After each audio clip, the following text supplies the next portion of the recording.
கொத்தமல்லி கீரையின் மருத்துவ குணங்கள் பற்றி நாம் இந்த வீடியோவில் பார்க்கலாம். நாம் அன்றாடம் சமையலுக்கு பயன்படுத்தும் கொத்தமல்லி கீரை வாசனை மிகுந்த மருத்துவ குணம் வாய்ந்த கீரை வகை சேர்ந்த தாவரமாகும். இதன் வேர், இலை, தண்டு ஆகிய அனைத்தும் மருத்துவ குணம் கொண்டவை. கொத்தமல்லி கீரையில் vitamin A, vitamin B, vitamin B1, vitamin C, சுண்ணாம்பு சத்து மற்றும் இரும்பு சத்துக்கள் உள்ளன.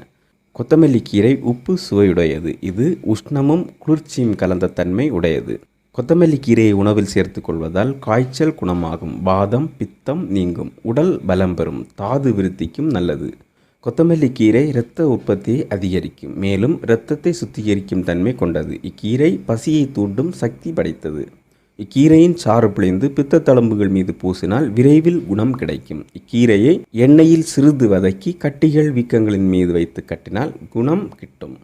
கொத்தமல்லி கீரையை துவையல் செய்து சாப்பிடலாம். தினமும் இக்கீரையை உணவில் சேர்த்து வந்தால் சிறுநீர் எளிதாய் பிரியும், பற்களுக்கு உறுதியை அளிக்கும். பல் சம்பந்தமான எல்லா நோய்களும் இக்கீரையை உண்டு வர குணமாகும்.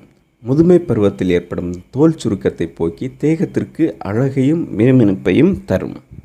கொத்தமல்லி இலையுடன் கறிவேப்பிலை, புதினா, சின்ன வெங்காயம், பூண்டு, இஞ்சி, தேங்காய் சேர்த்து துவையல் செய்து உண்டு வந்தால் உடல் சூடு தணிவதுடன் பித்த சூடு தணியும், சிறுநீர் வியர்வையை பெருக்கும்.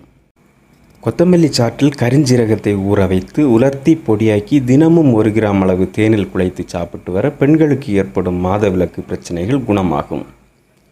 ஜீரகத்தை கொத்தமல்லி சாற்றில் ஊற வைத்து பிறகு அதை உலர்த்தி பொடியாக்கி தினமும் காலை மற்றும் மாலை சாப்பிட்டு வர உடலில் உள்ள கொழுப்பு குறையும் மற்றும் இரத்த அழுத்தம் சீராகும்.